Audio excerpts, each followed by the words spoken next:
Gus Fring is one of the smartest fictional criminals ever written. But the real question is, could someone like him actually survive the real DEA? So, we will be comparing him from the DEA from 2008 or earlier, following the timeline of the shows Breaking Bad and Better Call Saul, from looking into his cartel connections and his distribution system to answer one question. Would he be able to evade the DEA as long as he did, or would he be in handcuffs? Level 1, Distribution Network versus DEA. Gus Fring's entire operation was structured to look like an ordinary food service supply chain, the kind you'd see across the Southwest every day. And that was his biggest advantage. Everything starts with his trucking system. The Los Romanos delivery trucks were fully legitimate commercial vehicles, registered, insured, and maintained the same way any restaurant chain would keep their fleet. And Better Call Saul later in Breaking Bad. We repeatedly see these trucks being waved through checkpoints and inspections with zero suspicion. The drivers looked clean, drove normally, and acted like people on a regular job. But the real brilliance was the concealment method. Gus didn't use secret compartments or hollowed-out panels. He used fried chicken batter, completely sealed buckets that looked identical to every other container in the shipment. To anyone doing a random check, it was just food inventory. Labels matched, invoices matched, and everything had the same serial codes and restaurant documentation that real suppliers use. The only difference was meth inside of a select number of buckets weighed, bagged, and submerged into the batter mixture. To the human eye, or even to most scanners, it just looked like tubs of ingredients. It also helped mask the chemical smell, making it extremely difficult for canine dogs to detect anything. And to make sure his own people didn't accidentally mix these buckets with normal stock, Gus would use a system that only the highest level members of the operation knew about. We see this attention to detail in Breaking Bad when the drug-containing buckets were marked using an invisible stamp only visible under a very specific type of ultraviolet light. Gus always made sure that the people touching the high-risk containers were the ones trained to recognize them. Drivers never knew which buckets had drugs. The industrial laundry was also another perfect piece of cover. When Gus first brought Walt there to reveal the super lab underneath, the place looked exactly like what it claimed to be. The laundry upstairs, I've owned it for years. It receives large chemical deliveries on a weekly basis, detergents and such. There is nothing suspicious about it. The noise from the huge machines, the steam from the presses, and the constant movement of workers created a busy environment where nothing unusual stood out. To any outsider, it was just a massive commercial cleaning facility running at full capacity, and that was the key to hiding everything that was happening underneath the laundry. The DEA in 2008 would have struggled against this kind of system. Back then, most investigators relied heavily on physical surveillance. Agents had to follow vehicles manually, sit on warehouses for hours, and hope that someone made a mistake. GPS trackers, they existed, but attaching them required warrants and physical access to the target vehicle. Then wiretaps were useful, but Gus didn't conduct sensitive conversations on the phone, and his subordinates rarely discussed anything incriminating because they genuinely didn't know the bigger picture. But informants only work when low-level workers have something to reveal. So in Gus's case, many warehouse workers were aware that drugs were moving through the system, but they never were told where the product came from, where it was going, or who was ultimately in charge.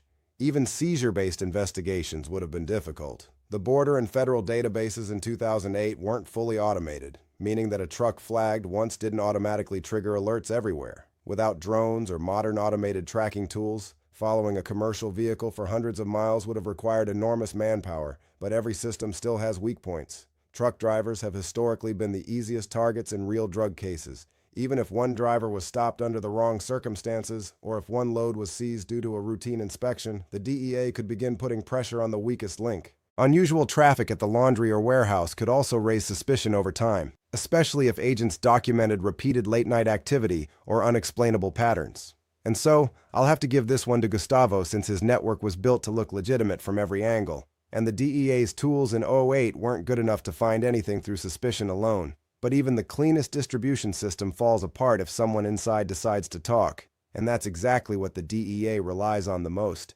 At Level 2, we're looking at whether Gus's control over his people could hold up in the real world. Level 2, operational discipline versus DEA informant strategy. Gus Fring's reputation for discipline was one of the things that made him so dangerous. He was calm, collected, handsome in a nerdy kind of way, and almost mechanically controlled, never letting emotion dictate his actions. Outbursts, reckless decisions, or public displays of violence were completely foreign to him. Whenever a problem arose, whether it was a threat from the cartel or internal issues with his employees, he addressed it quietly and efficiently. Loose ends were eliminated in ways that left no traces, usually by trusted enforcers like Mike or Victor or Tyrus, who carried out operations cleanly without attracting attention. A prime example is how Mike handled Howard Hamlin's murder. He removed personal items like his wedding ring and wallet to prevent identification and staged his car several states away next to the ocean to create the impression that Howard had drowned himself. Even when the high-stakes conflicts emerged, Gus maintained his distance. He never personally handled drugs, and communication was tightly controlled. One example is when he orders the hit on Bulsa. He uses a burner phone to make the call, and once the conversation ends, we see him immediately dispose of it in a bin outside of Los Puhermanos, early 2000s style. God, I miss Flipones. But this shows how seriously he protected himself from traceable tech. And even within the organization, compartmentalization was key. Drivers, warehouse staff, and most restaurant employees only knew the tasks they needed to complete, while managers focused on legal operations and bookkeeping completely insulated from the criminal side of the business. This separation minimized risk and limited the potential for leaks. That same logic extended to how Gus sourced materials for the superlab. On the surface, ordering a large quantity of chemicals made sense because he owned an industrial laundry. Cleaning solvents, degreasers, and industrial supplies were normal for a business of that size. However, in the real world, chemicals closely related to meth production, especially precursors like methylamine, are heavily tracked, logged, and accounted for, particularly in large quantities. Even for someone as careful as Gus, acquiring a barrel of methylamine would be extremely difficult without drawing attention.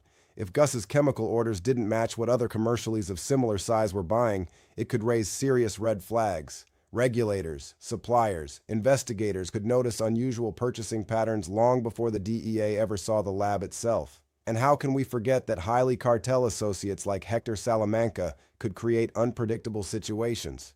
In the scene when Hector comes to Los Puhermanos, he essentially holds the restaurant hostage while waiting for Gus to show up. I want you all to go home. While most employees remain unaware of the criminal side of the operation, exposure to figures like Hector creates potential recognition risks. Additionally, street-level dealers and other low-level cartel operatives sometimes knew Gus's position within the organization. We see this in the scene when Jesse meets with Gus and the two dealers responsible for Combo's murder. I understand that you have a problem with two of my employees. It is true that they killed one of your associates. It is possible they acted rashly, but on the other hand, there was provocation. The man was selling on the territory. These overlaps, they really do matter, guys, because once multiple layers of people are aware that Gus is more than just a businessman, even though Mike's management of security reinforced discipline and made sure that risky interactions were contained before they could escalate. The DEA strategy in 2008 revolved around exploiting these exact human weaknesses. Informants were their primary tool, often targeting low-level employees, truck drivers, warehouse staff, unity offers, witness protection, or undercover operations. We have plenty of real-world examples that showcase the effectiveness of this approach. In the Cali Cartel, an accountant's cooperation revealed the full hierarchy, while Operation Accelerator relied on flipping Sola drivers to map distribution networks. Even Gulf Cartel warehouse workers were pressured into providing actionable intelligence after seizures of product and equipment. The DEA's philosophy was simple and effective. Find the weakest link, flip them, and then use that information to map the entire structure. Every organization has human elements, and even the most loyal employees or subcontractors can be influenced under the right circumstances. Gus's discipline and structure made him far more secure than most real-world traffickers, since he avoided unnecessary risk, executed precise operations, and he maintained control over every aspect of his empire. He's a control freak, but over time, even a figure as careful as Gustavo Fring would face significant pressure from real-world informant strategies. And once the DEA found that one weak link, the secrecy he built around his network would begin to collapse. Winner, DEA. But now that we're done with operations, let's explore whether his public image could outsmart the DEA, shall we? Level 3, public image versus DEA identification. So Gus Fring's public persona was almost impossible to question, right? On the surface, he was the picture of success. Middle-class business owner, the family-friendly face behind Los Puhermanos, donating to schools, local charities, and even police programs. Dude is a philanthropic, I don't know how to pronounce that word, But anyway, his relationship with Asac Merkett, the head of the DEA in the show, gave him an additional layer of credibility, making him appear as a trusted community figure.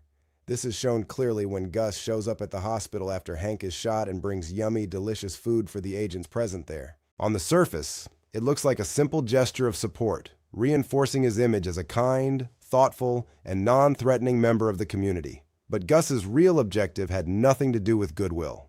Moments later, while the DEA's attention was fixed on Hank in the hospital, Gus used the distraction to give Mike access to Lonel Salamanca. Mike injected him with a lethal dosage, ensuring that he would never be able to speak or cooperate with law enforcement. What's going on? What's happening? His polite behavior and daily routines made him blend seamlessly into ordinary life, giving anyone observing from the outside no reason to suspect any criminal activity. He maintained a low profile, showing up at the restaurants in a calm, professional manner, supervising staff without drawing attention, and keeping interactions friendly and predictable. By doing this, he reinforced the illusion that his business was exactly what it appeared to be, a thriving but legitimate fast food chain. Customers, employees, and even law enforcement had little reason to question him, but even the most careful facade has its weak points. And for Gus, it was his minimal Chilean documentation and mysterious background. In the show, during the investigation into Gail's murder, Hank interrogates him after discovering Gus's fingerprints at Gail Bedeker's apartment. Hank immediately notices the gap in Gus's history, as there was no official records to verify his Chilean background, no consistent trace of his arrival in the U.S., and virtually nothing tying him to the life he claims to have lived. General Pino's government was guilty of a great many sins. First and foremost were his human rights abuses, but it was also notoriously unreliable at keeping records. This is important to mention because if a seasoned DEA agent like Hank notices these gaps, a real-world investigator with access to databases, border records, and background checks could easily connect the dots. These gaps, they don't scream criminal, but they do create questions that could be pursued further if the DEA had any reason to start digging. Gus also reinforced his invisibility through consistency in behavior. Unlike other criminals who might flaunt wealth or behave erratically, Gus stayed calculated in everything he did. He lived modestly, never flaunted wealth, and maintained routines that made him appear like any other hardworking business owner. For the DEA in 2008, someone like Gus wouldn't be targeted without a reason. Agents needed an actual reason, like a tip, a suspicious pattern, or observable irregularities to open investigation. But we can't overlook the fact that even without those factors, missing documentation, unexplained background gaps, or unusual behaviors could put someone on their radar. Ultimately, Gus's public identity is airtight as long as nothing triggers investigation. His calm behavior, charitable presence, and ordinary routines make him almost invisible. But the show proves that even a subtle clue, like Hank noticing his undocumented background, could start the process of closer examination. In the real world, that kind of opening is all the DEA needs to begin unraveling the threads of a carefully maintained empire. Still, for day-to-day life and casual observation, Gus remains untouchable. His careful planning, polished public image, and ability to blend into the community gives him a clear advantage, keeping him off of the DEA's radar until something concrete forces a deeper look. Winner, Gus. Next, we'll look at how Gus moves his money and whether his financial tricks could really fool the DEA. Level 4. Financial Laundering versus DEA Financial Crimes Division. Gus Fring ran his finances with the same precision he applied to every part of his empire. He carefully blended legitimate business with illegal activity, making the flow of money appear completely normal.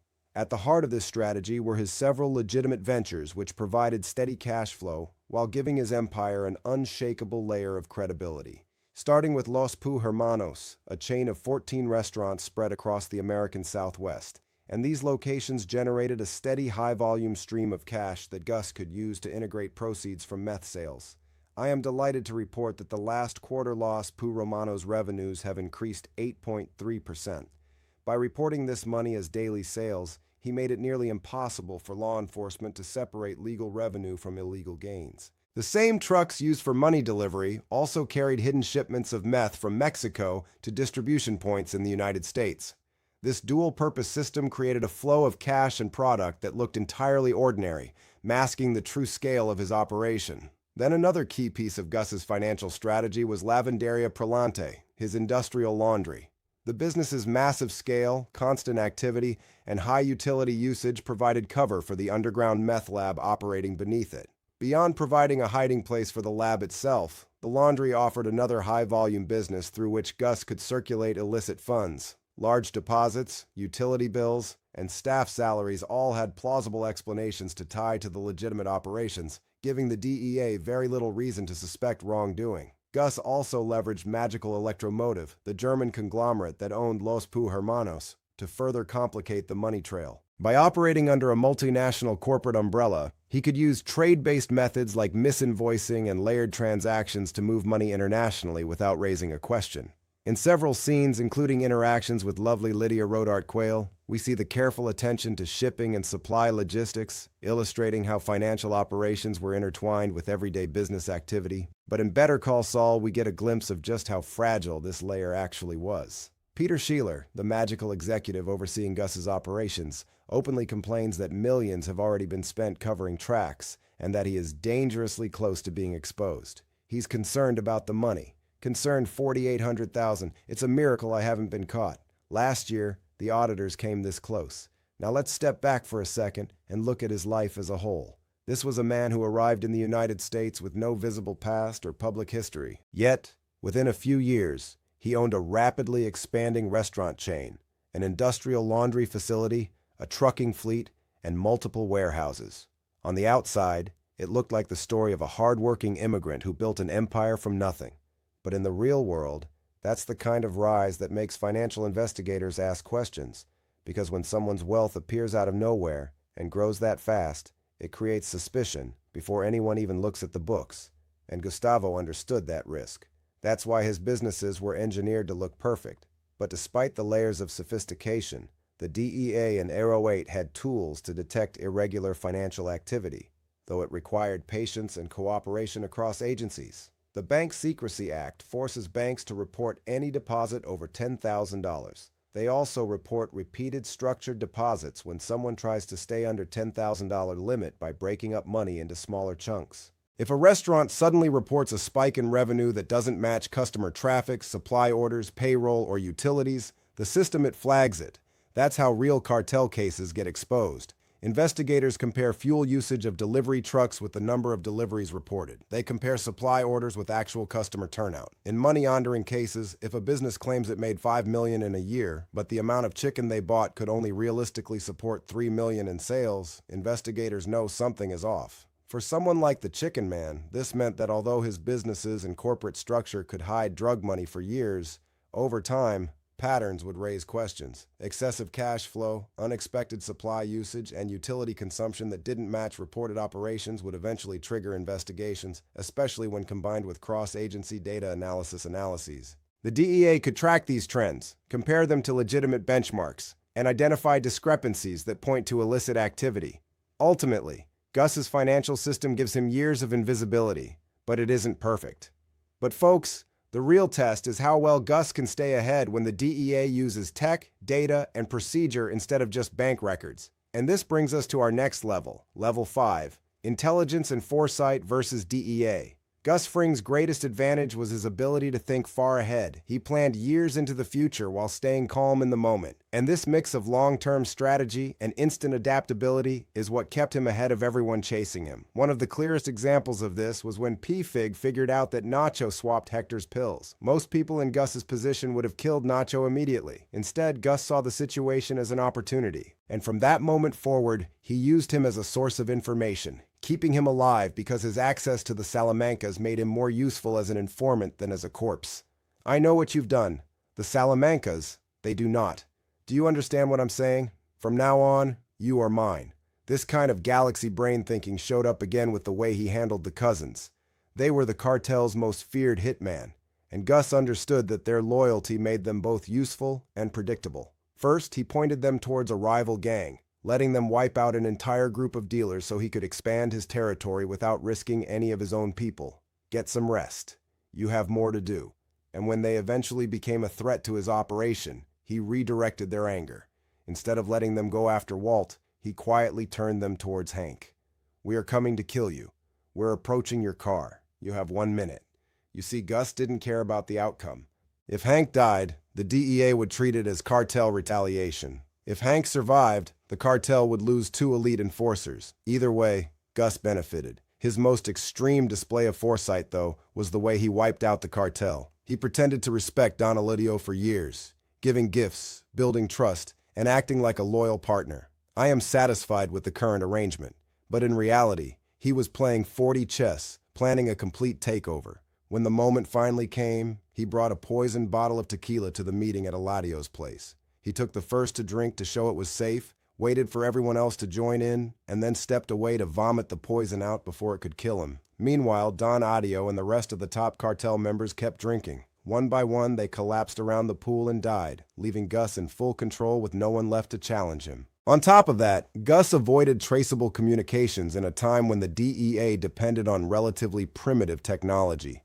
Phones were used by law enforcement for call records and dialed numbers, but in the early 2000s there was no modern GPS tracking tied to devices, no cheap phones, and no integrated digital data linking across agencies. Sensitive conversations happened face-to-face, often in controlled locations like the industrial laundry or the super lab where hidden surveillance or informants were least likely. But it wasn't like the DEA didn't have any tools in 2008. One of their most effective methods was the pen register. It didn't record voices or content. It only captured the numbers being dialed from a phone and the time each call was made. Honestly, when it comes to intelligence gathering, Gus's long-term planning and tight operational security allows him to stay ahead of the investigative curve. The DEA, those nerds, they could map networks, follow phones, flip informants, and seize labs, but they couldn't proactively identify someone with no digital footprint, no careless associates, and no traceable communications in this era. Winner. Gus Level 6, Counter-Surveillance and Security versus DEA. Gus Fring's biggest advantage was how he controlled what anyone could see. Law enforcement investigations often start with noticing patterns. Who goes where, when, and how often. Gus built his operation so that every movement could be monitored, managed, and most importantly, remain hidden from prying eyes. We see this the most clearly in his restaurants. Gus often sits inside of his office with a screen showing live feeds from cameras covering every corner of Los Pomanos and key areas of his facilities. From this vantage point, he monitors employees, deliveries, and even casual visitors in real time. His super lab under the laundry provides an even clearer example of this layered security. Access was strictly limited, and only a few people knew the exact route, the hidden elevator, the laundry stacks, and the entry sequence. Even when Hank convinced Gomez to visit the laundry, Gus's super lab remained hidden. They brought in a drug-sniffing dog while Jesse was told to stop cooking down in the lab. The dog missed the hidden lab entrance because the advanced air filtration eliminated chemical odors, leaving the DEA empty-handed. Then, beyond physical barriers, Gus controlled internal observation with ruthless precision. When Victor was seen at Gale's apartment moments after Jesse murdered him, Gus immediately killed him in the lab in an awesome scene to ensure there were no loose ends and that no one could connect the dots. We'll just pick up right where we left off. This level of control created natural blind spots for anyone, including law enforcement, trying to map the operation. In the real world, the DEA doesn't rely on cameras or immediate surveillance.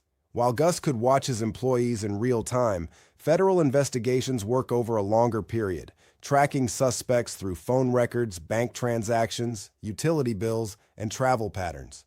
Unlike in the show where Gus could react instantly to a single problem, the DEA uses methods that are often invisible to the target, making it hard for even someone as careful as Gustavo Fring to see every move. DEA agents often combine human observation with technical monitoring, watch key associates over time, and collect evidence from everyday activities. The DEA also monitors multiple sites at the same time. They can check truck routes, deliveries, and employee schedules across the region. This gives them insight that no single operator could completely hide. So guys, in the end, Gus's counter-surveillance made him almost untouchable in the moment.